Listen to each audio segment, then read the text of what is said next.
Okay.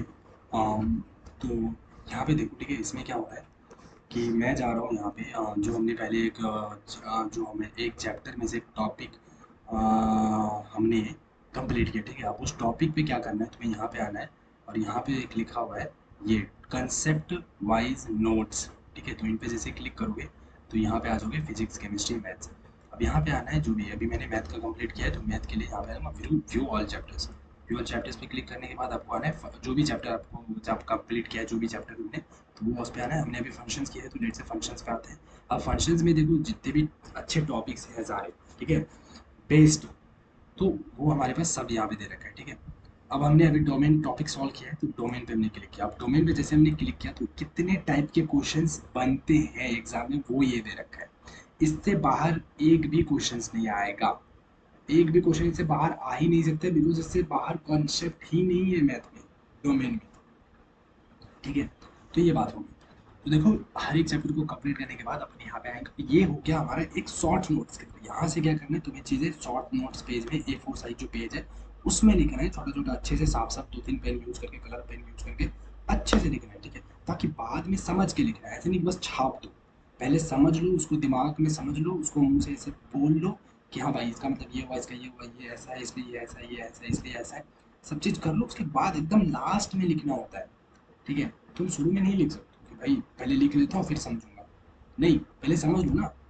तुम्हें अगर बाद में समझना है तो अभी पहले समझ लो ना। समझ के लिखोगे तो मजा आएगा, और लिख के फिर समझोगे तो तुम्हें लगेगा चलो हटाओ यार, जाने दो, कर लेंगे कभी भी। ऐसा नहीं करना है। जो चीज़ नहीं समझ रहे उसको नोट मत करो, ठीक है। ये सिंपल रूल याद रखना कि जो चीज़ समझ में नहीं आ रहा उसको नहीं लिखो। उसको ऐसे स्टार मार्क करो कि ये चीज़ मुझे समझ नहीं आई, इसको मुझे समझना है बाद में, ठीक है। उसको मत ऐसे मत कि तुम, क्योंकि नोट कर दोगे तो तुम्हें लगेगा हाँ मुझे समझ आ गया, ठीक है, और फिर नोट करोगे तुम्हें लगेगा हाँ मुझे समझ आ गया, फिर वो चीज़ तुम कभी समझोगे ही नहीं। तुम उसे स्किप कर दोगे, ठीक है, पोस्टपोन करते जाओगे। तुम्हें लगेगा हाँ भाई हो गया है तो क्या ही करना है। लेकिन जो चीज़ कॉपी में नोट नहीं करोगे तुम्हें पता रहेगा हाँ ये चीज़ मुझे समझ नहीं आया, इसलिए मैंने नोट नहीं किया, तो मुझे समझना है उस चीज़ को, तो इसलिए समझोगे, ठीक है। तो चलो, अभी मैंने जो डोमेन कंप्लीट किया, सबसे पहले इसमें एक चीज़ मैं दिखा देता हूँ कि किस टाइप के क्वेश्चन आ सकते हैं। देखो सी, एक तो हो गया कि definition and example of domain.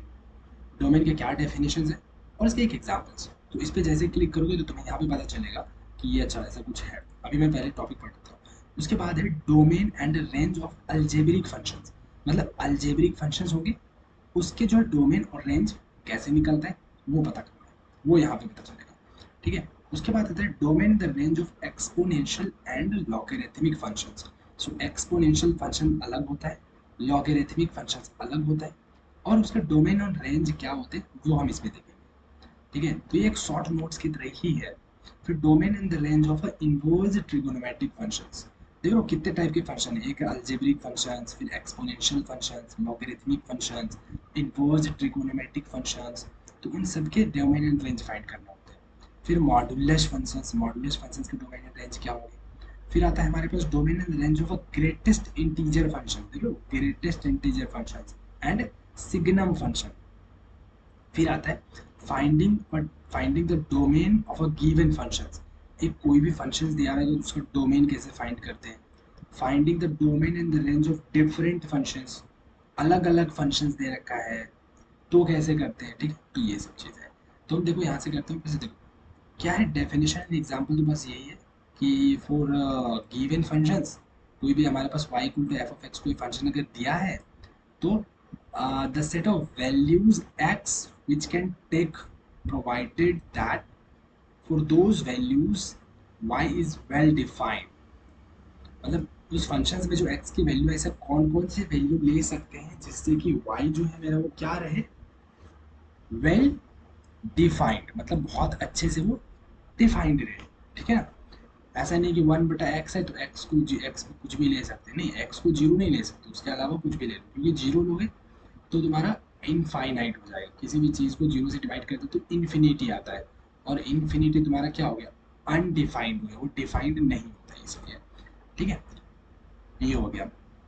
देखो इसमें एग्जांपल है ना, y is equal to 1/x, so x can take all real values except zero, ठीक है। तो इसका मतलब हो गया कि ये जो y है, ये जो y है हमारा, इसका क्या हो गया, डोमेन क्या हो गया, कि भैया देखो ये जो y फंक्शन है, इस फंक्शन में x की जो वैल्यू होगी उसको डोमेन बोलते हैं। तो x में कहाँ से कहाँ ले सकता हूँ, क्या से क्या ले सकता हूँ, क्या नहीं ले सकता हूँ, उन्हीं को बोलते हैं डोमेन। ठीक है। सो x यहाँ पे देखो कि जीरो नहीं ले सकते हैं लेकिन बाकी सब वैल्यू ले सकते हैं। तो इसका मतलब इसका डोमेन क्या हो गया कि all real values except zero. ठीक है। मतलब ये कह रहा है कि भैया सब वैल्यू ले लो बट जीरो मत लेना, दैट्स ऑल। ठीक है। तो आपका जो है y इज, हाँ, हाँ, तो y जो अगर जीरो ले लोगे, अगर at x equal to zero कर लोगे तो y क्या हो जाएगा, इनवैलिड हो जाएगा। y क्या हो जाएगा, इनवैलिड हो जाएगा। इनवैलिड नहीं रखना है हमें, वैलिड रखना है, इनवैलिड नहीं। ठीक है, तो इसलिए हम जीरो नहीं लेंगे। तो ये तो हो गया भाई डेफिनेशन एग्जांपल ऑफ डोमेन। अब हम बात करते हैं range and domain in the range of algebraic function. ठीक है।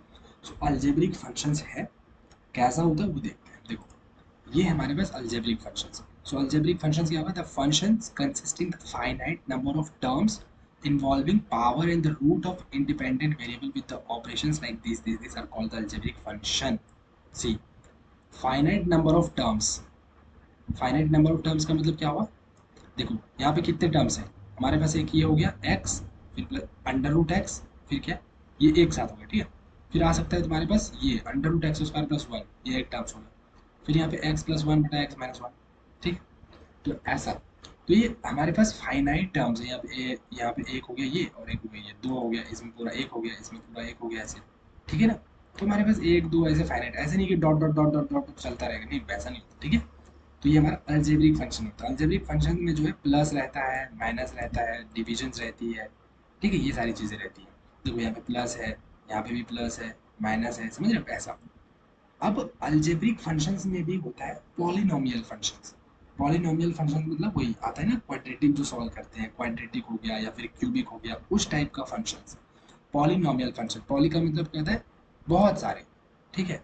तो जैसे कि मान के चलो इस पे जो पावर होते हैं वो बहुत हो सकते हैं, जैसे पावर 100 भी हो सकता है, 200 भी रख सकते हैं। ठीक है। ऐसे बहुत सारे पावर हम ज़्यादा रख सकते हैं, दो से ज़्यादा पावर रख सकते हैं। हाँ, तो ऐसा। अब देखो, um, या ये हो गया polynomial functions. Okay, is not a polynomial function guys. Okay चलो अब हम देखते हैं कि हम्म अगर f of x equal to a है, तो इसका मतलब हो गया कि ये जो ग्राफ बन जाएगा ये तुम्हारा एक्स है और ये तुम्हारा वाई है। ठीक है। तो y इक्वल टू क्या है, ए, और a क्या है मेरा, y इक्वल टू ए। तो ये पूरी y लाइन है, इस पूरी y लाइन पे कहीं ना कहीं एक वैल्यू होगा a का वैल्यू। ठीक है। ये हमने a का वैल्यू मान के चलो यहाँ पे है। तो ये जो a का वैल्यू है, देखो मैं इसको अच्छे से समझाता हूँ। ठीक है, यहाँ पे देखो, हाँ, ये जो a का वैल्यू है, यहाँ से ऐसा पूरा एक लाइन जा रहा है, मतलब y का सिर्फ एक ही वैल्यू है। हाँ, तो ये हो गया मेरा आंसर, समझ रहे हो। तो ऐसे करते हैं। अब देखो डोमेन। अब इसमें से डोमेन क्या हो गया, डोमेन ये हो गया कि x की आप कोई भी वैल्यू ले सकते हो, लेकिन रेंज क्या होता है, रेंज हो गया कि रेंज होता है y वैल्यू, y वैल्यूज, और जो x वाला वैल्यू होता है वो होता है डोमेन। अब इसमें देखो, तुम जो है x जो है वो, यहाँ पे अगर ये फंक्शन है y इक्वल टू ए, तो इसमें x तुम कुछ भी लो, यहाँ से लोगे तो यहाँ पे पहुँच जाओगे, x की वैल्यू 2 लोगे तो फिर से यहाँ सट जाओगे, फिर 3 लोगे, फिर ऐसे ऐसे करके इन्फिनिटी नंबर लेते जो आगे बढ़ते जो, ये तुम्हारा एक ही नंबर देगा। क्या देगा आंसर, ए ए ए ए ए ए ए। तो इसका मतलब ये हुआ कि जो डोमेन होगा मेरा इस फंक्शन का y इक्वल टू ए का, वो क्या रहेगा, यहाँ से, मतलब ये हो गया तुम्हारे पास डोमेन, क्या हो गया, ऑल रियल नंबर, मतलब x। डोमेन का मतलब बस इतना याद रखो कि x की कौन कौन सी वैल्यू ले सकते हो, उसी को बोलते हैं डोमेन। और y की वैल्यू मतलब उसमें x रखने पे हमारा y का सही सही वैल्यू आ जाए। सही सही का मतलब इन्फिनिटी वैल्यू ना हो बस, बाकी हमें कुछ ना कुछ वैल्यू अच्छा वाला मिल जाए। तो ऐसा y के कितने वैल्यूज आ सकते, कहाँ से कहाँ तक हमें y का वैल्यू मिल सकता है, अच्छा वाला वैल्यू, तो वो होता है मेरा रेंज। तो देखो y का वैल्यू हमारा a तक जा सकता है, जीरो से लेके a तक। ठीक है, ये हमारे पास ये हो गया रेंज। अब ए के ऊपर नहीं जा सकते, देखो समझ रहे हो। तो यहाँ पे देखो रेंज क्या हो गया, ए हो गया सिर्फ। यहाँ पे क्योंकि देखो ए से नीचे भी नहीं आ सकते, क्योंकि ये सिर्फ हमारा एक स्ट्रेट लाइन है। तो ए के नीचे भी हमारा कोई वैल्यू नहीं है वाई का, और ए के ऊपर भी कोई वैल्यू नहीं है, हमारे ए पे ही हमारा वाई का वैल्यू जो भी है। तो इसी जगह मेरा ये है, तो इसका रेंज क्या होगा, सिर्फ ए हो गया। देखो हमने ए लिया ना यहाँ पे, इसी को बोलते हैं भाई, बस खत्म।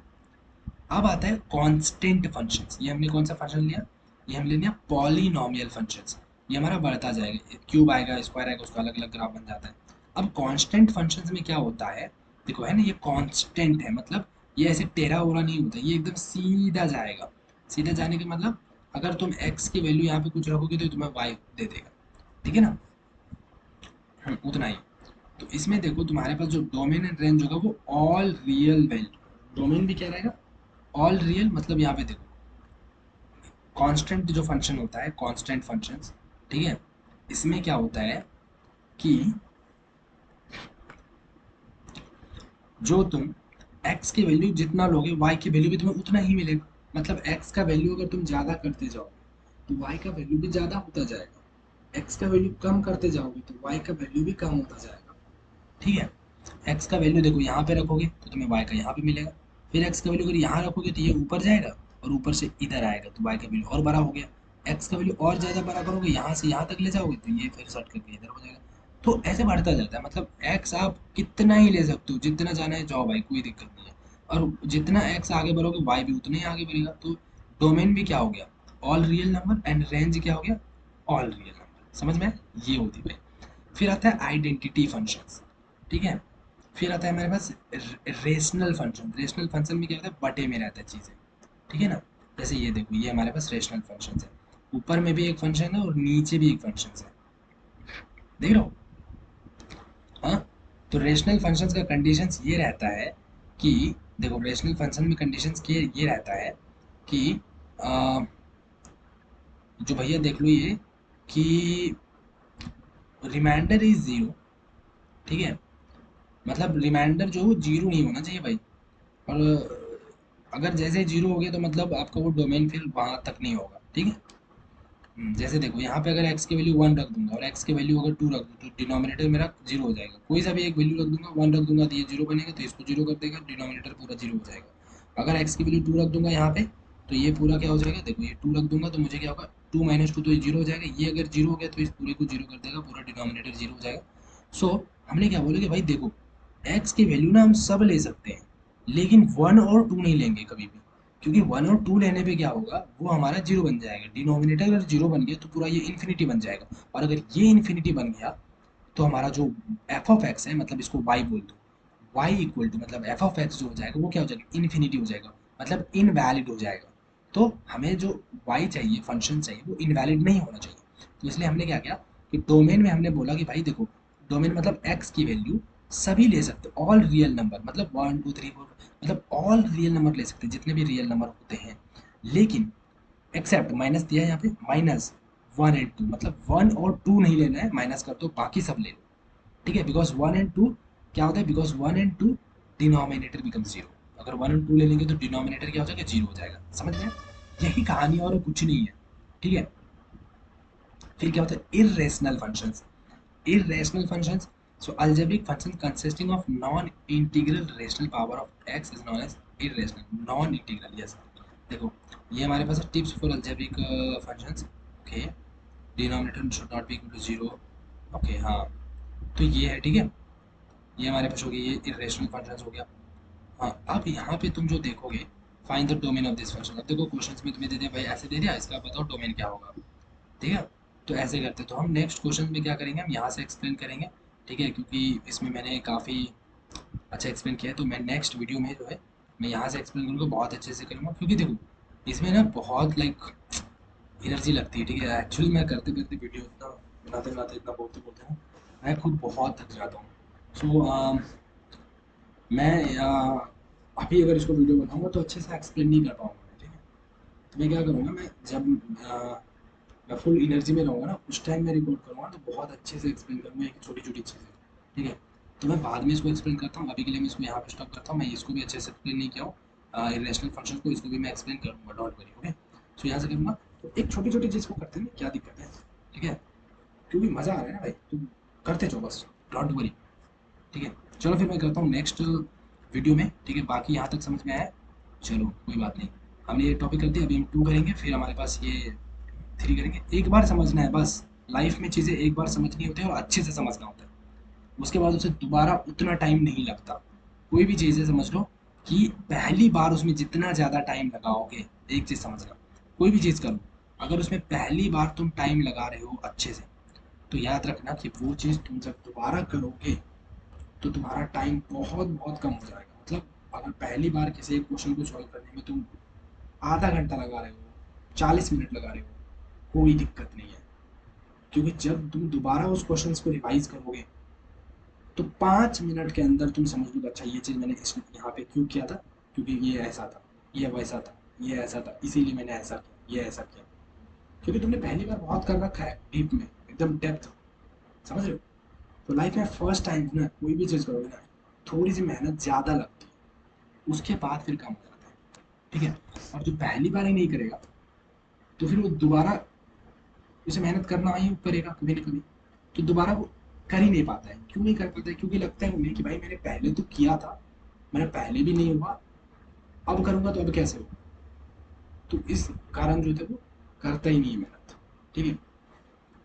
देर is no competition, competition is for the loser, याद रखना, competition is for the loser, okay. So बस अपन करते जाते हैं, चलो कोई दिक्कत नहीं है, हम करेंगे फिर नेक्स्ट वीडियो में, चलो।